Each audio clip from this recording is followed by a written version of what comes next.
اللہ کو راضی کر لو۔ مسلمان ہونا بہت بڑی دولت ہے۔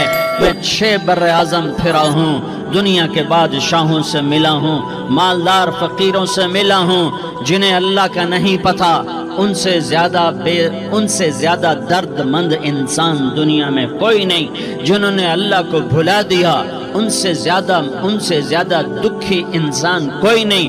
جنہوں نے اللہ کو بھلا دیا ان سے زیادہ ناکام انسان کوئی نہیں۔ اللہ کو پا لینے والا کبھی نہ ہارا اور اللہ کو کھو دینے والا کبھی نہ جیتا۔ اللہ کو راضی کرنے والے کے مقدر میں ہار نہیں ہے، چاہے سولی پہ لٹک جائے، چاہے ٹکڑے ٹکڑے کر دیا جائے، چاہے آگ میں جلا دیا جائے، چاہے جانوروں کے آگے قیمہ کر کے پھینک دیا جائے۔ جس نے اللہ کو پا لیا وہ کبھی نہ ہارا، اس نے کچھ نہ کھویا، اس نے سب کچھ پایا۔ اور جس نے اللہ کو کھو دیا اس نے سب کچھ کھو دیا، سب کچھ لٹ گیا۔ بھائیو، میں آج جھولی پھیلانے آیا ہوں، میں سیاسی آدمی نہیں ہوں، میں جھولی پھیلانے آیا ہوں، ووٹ کے لیے نہیں۔ میں اس بات کی جھولی پھیلانے آیا ہوں کہ آج تم سارے کلمہ گو مسلمان بھائی اللہ کو راضی کر لو، اللہ کو راضی کر لو۔ جتنا بڑا سودا کرنا پڑے کر جاؤ، جتنی بڑی قیمت دینی پڑے دے جاؤ، اور اپنے اللہ کو راضی کر جاؤ۔ جان پہ کھیلنا پڑے کھیل جاؤ، مال لٹانا پڑے لٹا دو، عزت آبرو داؤ پہ لگے لگا دو، پر اللہ کو نہ ہاتھ سے جانے دو۔ اللہ تمہارا ہے تو سب کچھ تمہارا ہے، اللہ تمہارا نہیں تو کچھ بھی تمہارا نہیں ہے۔ فرعون کی باندھی مسلم عورتیں بہت سی موجود ہیں بیان میں، عورتوں کے لیے سنا رہا ہوں، تمہارے لیے بھی سنا رہا ہوں۔ فرعون کی ایک باندھی تھی، مسلمان ہو گئی۔ عورت تو کمزور ہوتی ہے، پھر وہ باندھی ہو تو اور کمزور ہوتی ہے، اور کلمہ چھپتا نہیں ہے۔ اس کا ایمان اس کے دل میں تھا پر وہ نکل ہی پڑا۔ خوشبو کون چھپا سکے، خوشبو کیسے چھپ سکتی ہے؟ اس کے ایمان کا پتہ چل گیا۔ فرعون نے اسے پکڑوایا۔ اس کی 2 بیٹیاں تھیں، ایک دودھ پیتی تھی، ایک انگلی پکڑ کے چلتی تھی۔ اس نے بڑے کڑا میں تیل ڈالا، اس کے نیچے آگ جلائی، تیل کھولنے لگا، اس نے دربار سجایا، اور اس کے اپنی باندھی کو بلایا، اس کی 2 بیٹیوں کو بلایا۔ یہ مائیں سن رہی ہیں کہ ماں اولاد کے لیے کیا کچھ کر گزرتی ہے، کیا کچھ کر گزرتی ہے۔ مامتا سے تاریخ بھری پڑی ہے، اور اللہ نے بھی جو اپنی محبت کو تشبیہ دی ہے کہ میں اپنے بندوں سے محبت کرتا ہوں، تو باپ کی محبت سے تشبیہ نہیں دی۔ اللہ نے کہا میں ماں سے 70 گنا زیادہ پیار کرتا ہوں۔ اس نے کہا فرعون نے کہا اگر تو موسیٰ کے رب پہ ایمان لائی تو تیری دونوں بیٹیوں کو جلا دوں گا اس تیل کے اندر، اور تجھے بھی جلا دوں گا اس تیل کے اندر۔ ہاں لوگ سمجھتے ہیں موت بہت بڑی سزا ہے۔ ارے جس نے اللہ کو پا لیا اس کے لیے موت تحفہ ہے۔ وہ دنیا کے دکھوں سے نجات پا گیا اور آخرت کی نعمتوں کا حقدار بن گیا۔ تو فرعون کی باندھی نے کہا فرعون یہ تو میری 2 ہیں، اگر میرے پاس اور ہوتی، میرے پاس 100 ہوتی تو میں 100 بھی اللہ کے نام پہ قربان کر دیتی۔ فقض ما انت قاض، کر جو تجھے کرنا ہے۔ انہیں بڑی بیٹی کو پکڑا، انہیں کہا اماں ہائے اس ماں سے پوچھو جس کے آگے جلتا ہوا تیل اور اس کی بیٹی کو ڈالا جا رہا ہو اور وہ اماں کہے، اور اس کا ایک بول ماں کا، ایک بول بیٹی کی جان بچا سکتا ہو۔ کلمہ کفر کہہ جا، گھر میں جا کے توبہ کر لے، معاف ہو جائے گا۔ میں قربان جاؤں۔ ایک مقام ایمان کا ایسا آتا ہے کہ قربان ہونا زیادہ محبوب ہو جاتا ہے جان بچانے سے۔ انہوں نے کہا اماں، انہوں نے کہا بیٹی صبر، اللہ کے نام پہ قربان ہو جا۔ ادھر آ ستمگر، ہنر آزمائیں تو تیر آزما، ہم جگر آزمائیں اہ نہ کر لبوں کو سی، عشق ہے دل لگی نہیں، سینے پہ تیر کھائے جا، آگے قدم بڑھائے جا، یا زبان حال سے کہہ دے کہ ہاں ستائے جا۔ ہاں عشق کی آگ